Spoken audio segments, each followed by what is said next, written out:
On Sunday,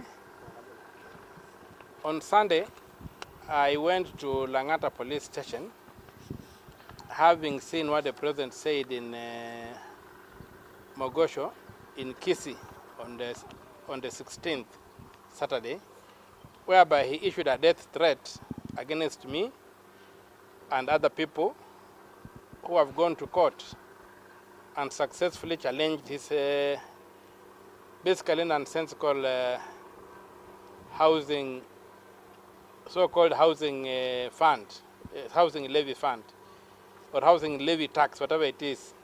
So he made remarks whereby he directly isolated the people who had taken that case to court, and said that he was given a sword, the ceremonial sword was given at Kasarani, and that he was going to use that sword not to chop vegetables. He was not given that sword for chopping vegetables, but for dealing with crooks like myself and others who had gone to the High Court and successfully challenged this housing, so-called housing levy fund, or levy tax, or whatever it is, or affordable housing levy. So those remarks had two issues that got me concerned. The first issue was that the president was threatening violence against that group, and the kind of violence that exterminates. He was threatening to kill people by saying he's going to slash them. And another thing, the second thing, is that he deliberately dehumanized the people who went to court by calling them crooks. And that particular thing irked me. And I can tell you that, for me, there's no ground upon which Ruto can stand and call me a crook. People who know the history of this country know that both of us have been taken to court. And him was accused of theft, stealing public assets.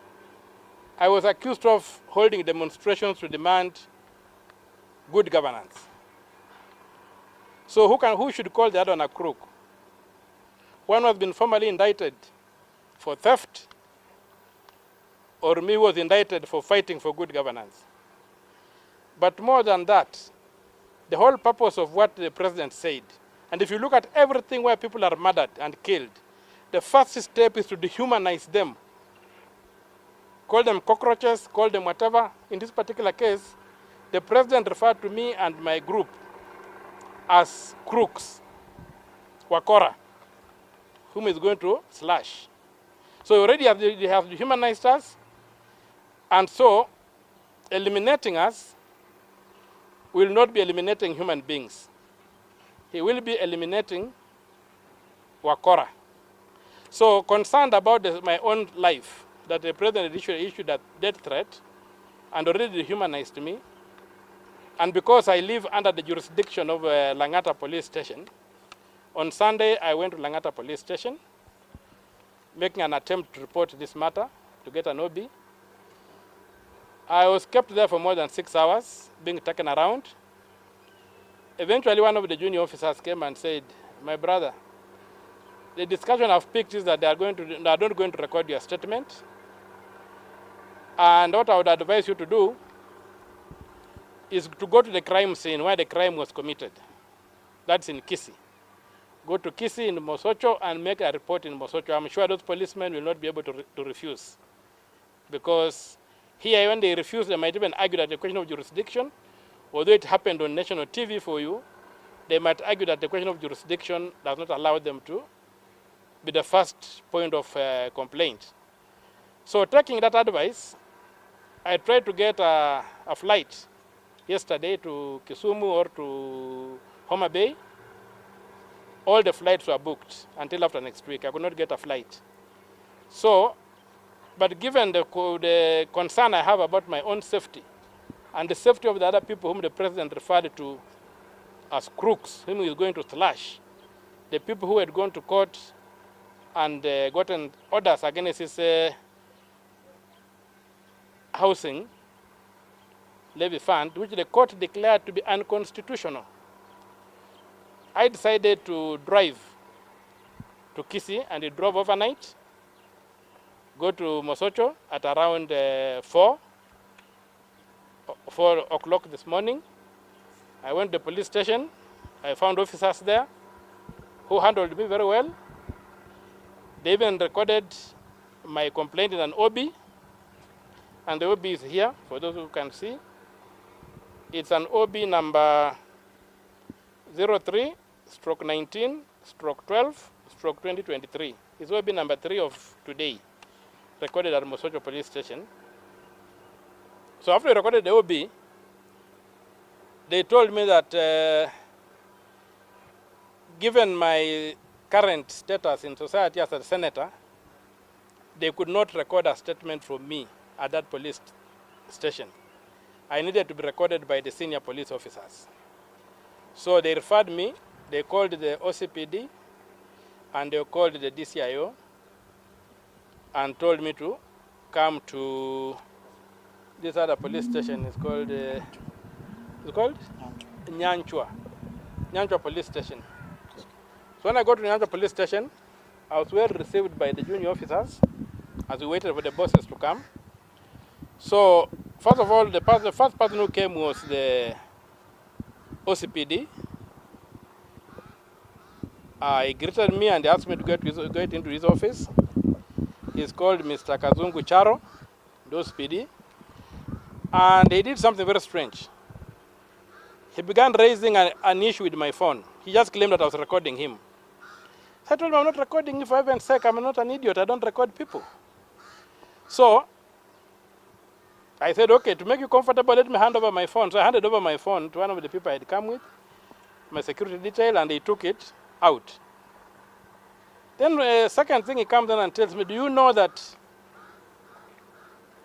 you cannot accuse the president of anything? I said, where do you get that? He says it's in the law.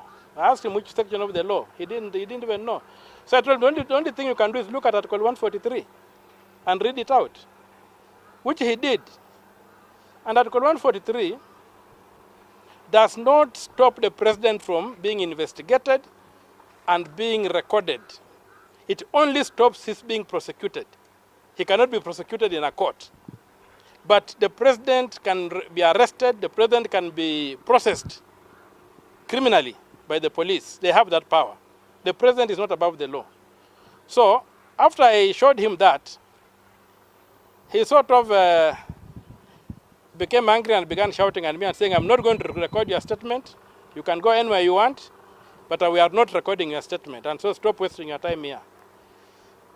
Well, at that point, I saw that there was no point dealing with somebody who thinks he can operate outside the law. So I decided to say, okay, I will pack and go. And I intend to go to IPOA. I intend to go to the police headquarters. As for Mr. Kazungu, I'm going to sue him here in Kisii for denying me public services for which I pay. He earns a salary. He's supposed to serve all Kenyans. He was not supposed to argue with me, beginning to say that I'm bringing lies, that he was at the rally, he didn't hear the president say that. And that is how you create dictators. When you begin protecting and covering up for for violations of the law, and you are a law enforcer, you embolden the lawbreaker to do worse things than that. So from here, I'm going back to Nairobi, to the police headquarters. I'll try to get Mr. Kome to record my statement, the Inspector General. And I also want to involve IPOA against Mr. Kazungu, as I also prosecute him for violating my right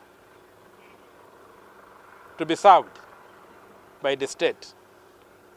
So those are the few remarks I have. But I am taking what the president said seriously. I'm not going to blink, but also I'm not going to withdraw from the court. We are going to use the court because the court is a legitimate forum for settling disputes. And the president, he talks of his being not unstoppable. My advice to him is that he's only unstoppable if he's operating within the law. The moment he steps outside the law, he's stopped by the Constitution.